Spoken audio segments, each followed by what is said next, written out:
тамоми он шахсоне ки боздошт мешаванд.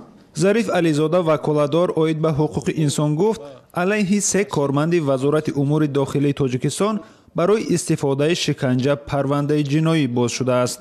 ӯ рӯзи 22 январ дар як нишасти хабарӣ дар душанбе дар ин бора хабар дод ва гуфт онҳо ҳамчунин 8 шикоят дар бораи бадрафториву азият дарёфт кардаанд. ман як чиза қайд кардани ҳастам, на ҳамаи лату кӯб ва муносибати мо мегӯем бераҳмона шиканҷа аст.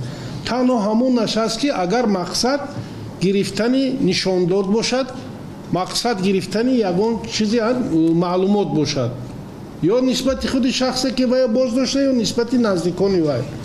мақсад ин чизи, аммо фақат лату кӯб бошад, ин шиканҷа намешавад. ваколадор оид ба ҳуқуқи инсон мегӯяд на дар ҳама ҳолат шикоятҳо дар бораи шиканҷа исбот мешаванд, вале борҳо боздоштшудаҳо ё наздиконашон аз муносибати бераҳмонаи кормандони мақомот ҳангоми боздошт ё тафтишот бар расонаҳо шикоят кардаанд. шикояте ки ба мисли ин сокини ноҳияи Ёвон ҳамеша ҷавоби рад гирифтааст.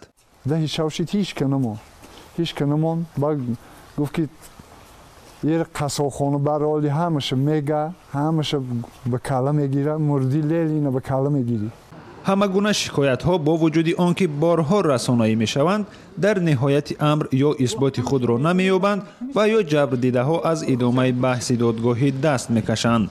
ваколадор оид ба ҳуқуқи инсон мегӯяд аз 3 пулисе ки бо шиканҷа муттаҳам мешаванд 2 нафар аз маъмурони пулиси вилояти хатлон ва яке дигар аз шӯъбаи корҳои дохилии ноҳияи Синои пойтахт мебошанд.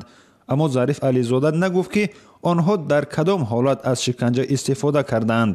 созмонҳои байналмилалӣ мегӯянд ки мақомоти интизомии Тоҷикистон барои ҳосил кардани эътироф муттаҳамон ба ҷиноятро шиканҷа мекунанд ва аз ҳукумат хостааст ба ин тамоюли манфӣ хотима гузорад. шодмон Ятим, Мулло Раҷаб Юсуфӣ, Озодӣ, Душанбе.